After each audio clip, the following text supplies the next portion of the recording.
ദൈവത്തോട് കൂടെ വസിക്കാൻ ഒരു നോമ്പുകാലം. ബിഷപ്പ് ഡെന്നിസ് കുറുപ്പശ്ശേരി, കണ്ണൂർ രൂപത സഹായമെത്രാൻ. ക്രൈസ്തവർ വലിയ നോമ്പുകാലത്തിലേക്ക് പ്രവേശിച്ചിരിക്കുകയാണ്. ഈസ്റ്ററിനൊരുക്കമായുള്ള ഈ നോമ്പുകാലം ദൈവത്തോടൊപ്പമായിരിക്കുവാനും പ്രാർത്ഥനയിൽ നിന്നുള്ള പ്രചോദനം ഉൾക്കൊണ്ട് ദാനധർമ്മങ്ങളിലും പരോപകാര പ്രവർത്തനങ്ങളിൽ വ്യാപരിക്കുവാനുമുള്ള സമയമാണിത്. കർത്താവ് അരുൾ ചെയ്യുന്നു, ഇപ്പോഴെങ്കിലും ഉപവാസത്തോടും വിലാപത്തോടും നെടുവീർപ്പോടും കൂടി നിങ്ങൾ പൂർണ്ണ ഹൃദയത്തോടെ എൻ്റെ അടുക്കിലേക്ക് തിരിച്ചു വരുവിൻ. നിങ്ങളുടെ ഹൃദയമാണ്, വസ്ത്രമല്ല കീറേണ്ടത്. നിങ്ങളുടെ ദൈവമായ കർത്താവിങ്കലേക്ക് മടങ്ങുവിൻ. എന്തെന്നാൽ അവിടുന്ന് ഉദാരമതിയും കാരുണ്യവാനും ക്ഷമാശീലനും സ്നേഹസമ്പന്നനുമാണ്. മലയാളത്തിൽ ഉപവാസം എന്ന വാക്കിന് ക്രൈസ്തവ ആധ്യാത്മികതയുമായും ബന്ധമുണ്ട്. ഉപ എന്നാൽ അടുത്ത് എന്നും വസിക്കുക എന്നാൽ താമസിക്കുക എന്നുമാണ് അർത്ഥം. അതായത് ദൈവത്തിൽ നിന്ന് അകലം പാലിക്കുന്ന ഒരു തപസ്സല്ല, മറിച്ച് കർത്താവിനോടുകൂടെ വസിക്കുവാനുള്ള ആത്മീയ അഭ്യാസമാണ്. അസ്ഥിരമായ ലൗകിക മോഹങ്ങളിൽ നിന്ന് മാറി ദൈവത്തിൽ ഉറച്ചു നിൽക്കുക എന്നതാണ് ഉപവാസത്തിൻ്റെ കാതൽ. ഉപവാസം വേദപുസ്തകത്തിൽ, പഴയ നിയമത്തിൽ ഉപവാസം എപ്പോഴും ദൈവ വെളിപ്പെടുത്തലിൻ്റെ ഭാഗമായിട്ടാണ് കാണപ്പെടുന്നത്. മോശ 40 ദിവസം സീനായ് മലയിൽ ഉപവസിച്ചതിനെക്കുറിച്ച് പറയുന്നുണ്ട്. അവിടെ അദ്ദേഹം ദൈവത്തോടുകൂടെ ആയിരുന്നു. ആ ഉപവാസം അദ്ദേഹത്തിൻ്റെ ശരീരത്തെ തളർത്തുകയല്ല, മറിച്ച് ദൈവീക നിയമങ്ങൾ സ്വീകരിക്കുവാൻ അദ്ദേഹത്തിൻ്റെ ആത്മാവിനെ പ്രാപ്തമാക്കുകയാണ് ചെയ്തത്. പുതിയ നിയമത്തിൽ യേശു തൻ്റെ പരസ്യജീവിതം ആരംഭിക്കുന്നത് മരുഭൂമിയിൽ 40 ദിവസത്തെ ഉപവാസത്തോടെയാണ്. അവിടെ സാത്താൻ ഉയർത്തുന്ന 3 പ്രലോഭനങ്ങളെയും യേശു നേരിടുന്നത് ശരീരബലം കൊണ്ടല്ല, മറിച്ച് ദൈവവചനത്തിൽ ഉറച്ചു നിന്നുകൊണ്ടാണ്. മനുഷ്യൻ അപ്പം കൊണ്ട് മാത്രമല്ല, ദൈവത്തിൻ്റെ നാവിൽ നിന്ന് വരുന്ന ഓരോ വാക്കുകൊണ്ടുമാണ് ജീവിക്കുന്നത് എന്ന പ്രഖ്യാപനം ഉപവാസത്തിൻ്റെ കാതലായ അർത്ഥമാണ് സൂചിപ്പിക്കുന്നത്. ദൈവത്തിലേക്കുള്ള പുണ്യയാത്ര. മരുഭൂമിയിലൂടെ ദാഹിച്ചു വലഞ്ഞു നടന്ന ഒരു യാത്രക്കാരൻ്റെ കഥയുണ്ട്. വഴിയരികിൽ കണ്ട ഒരു പഴയ കിണറ്റിൽ നിന്നും വെള്ളം കോരാൻ അയാൾ ശ്രമിച്ചു. എന്നാൽ കിണറ്റിലെ വെള്ളം ചെളിയും ചവറും നിറഞ്ഞ് കലങ്ങി മറിഞ്ഞതായിരുന്നു. നിരാശയോടെ അയാൾ അവിടെ തന്നെ ഇരുന്നു. സമയം കടന്നുപോയി, കാറ്റടങ്ങി. സാവധാനം വെള്ളത്തിലെ ചെളിയെല്ലാം താഴെ അടിഞ്ഞു. അപ്പോൾ ആ തെളിനീരിൽ സ്വന്തം മുഖം പ്രതിഫലിക്കുന്നത് അയാൾ കണ്ടു. ആ തെളിനീർ കുടിച്ച് അയാൾ ദാഹം തീർത്തു. നമ്മുടെ മനസ്സ് ആ കലങ്ങിയ കിണറ് പോലെയാണ്. അനാവശ്യമായ ആഗ്രഹങ്ങളും വികാരങ്ങളും ലൗകികാഗ്രഹങ്ങളും കൊണ്ട് അത് എപ്പോഴും അസ്വസ്ഥമാണ്. കത്തോലിക്ക പാരമ്പര്യത്തിൽ ഉപവാസം എന്നത് കേവലം ഭക്ഷണം ഉപേക്ഷിക്കലല്ല, മറിച്ച് ആ കലക്ക് മാറ്റി മനസ്സിനെ തെളിമയുള്ളതാക്കുന്ന പ്രക്രിയയാണ്. അപ്പോൾ മാത്രമേ നമുക്ക് നമ്മുടെ ഉള്ളിലെ ദൈവസാന്നിധ്യത്തെ ദർശിക്കുവാനും അനുഭവിക്കുവാനും മറ്റുള്ളവർക്ക് വേണ്ടി പരോപകാര പ്രവർത്തനങ്ങളിൽ ഏർപ്പെടുവാനും കഴിയുകയുള്ളൂ. മനസ്സിനും ബുദ്ധിക്കുമുള്ള പരിവർത്തനം.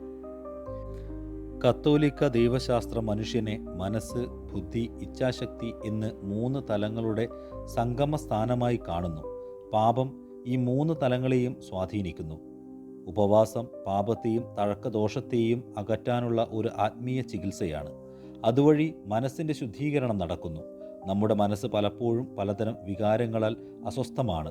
ഉപവാസത്തിലൂടെ മനസ്സ് ശാന്തമാകുന്നു. അനാവശ്യമായ ആഗ്രഹങ്ങളിൽ നിന്ന് അത് മോചിതമാകുന്നു. ബുദ്ധിയുടെ പ്രകാശം നടക്കുന്നു. ബുദ്ധി സത്യത്തെ തിരിച്ചറിയുവാനുള്ള കഴിവാണ്. ഉപവസിക്കുന്ന ആൾക്ക് ദൈവവചനത്തിലെ സത്യങ്ങൾ കൂടുതൽ വ്യക്തതയോടെ ഗ്രഹിക്കുവാൻ കഴിയുന്നു. ഇത് ആത്മീയമായ ഉൾക്കാഴ്ച നൽകുന്നു. കൂടാതെ ഉപവാസം വഴി ഇച്ഛാശക്തിയുടെ ദൃഢതയും നന്മ ചെയ്യാനും തിന്മയെ ഉപേക്ഷിക്കുവാനുമുള്ള കഴിവും ലഭ്യമാക്കുന്നു. ഭക്ഷണത്തോടുള്ള അടങ്ങാത്ത ആഗ്രഹത്തെ നിയന്ത്രിക്കുവാൻ സാധിക്കുന്ന ഒരാൾക്ക് തൻ്റെ ജീവിതത്തിലെ മറ്റ് തെറ്റായ പ്രവണതകളെയും നിയന്ത്രിക്കുവാൻ എളുപ്പത്തിൽ സാധിക്കുന്നു. നോമ്പുകാല പ്രബോധനങ്ങൾ. കാലം ചെയ്ത ഫ്രാൻസിസ് പാപ്പയുടെ നോമ്പുകാല സന്ദേശങ്ങളിൽ ഉപവാസം എന്നത് സ്വാർത്ഥതയിൽ നിന്നുള്ള മോചനമാണ്. നമ്മുടെ ഹൃദയവാതിൽ മറ്റുള്ളവർക്കായി തുറക്കണമെങ്കിൽ ആദ്യം നമ്മുടെ ഉള്ളിലെ ഞാൻ എന്ന ഭാവം കുറയണം.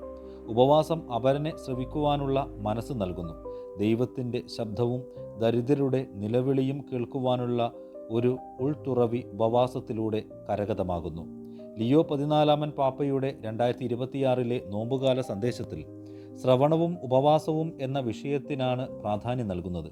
നോമ്പ് എന്നത് ദൈവത്തെ ജീവിതത്തിൻ്റെ കേന്ദ്രത്തിലേക്ക് തിരികെ കൊണ്ടുവരുവാനുള്ള സമയമാണ്.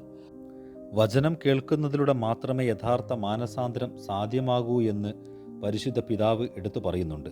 ദൈവം മോശയോട് പറഞ്ഞതുപോലെ പീഡിതരുടെയും ദരിദ്രരുടെയും നിലവിളി കേൾക്കാൻ നാം തയ്യാറാകണം.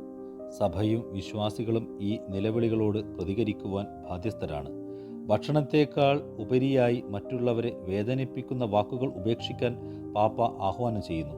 പരദൂഷണം, വിദ്വേഷം, പരുഷമായ സംസാരം എന്നിവ നോമ്പുകാലത്ത് വർജിക്കുന്നത് ഉചിതമായിരിക്കും.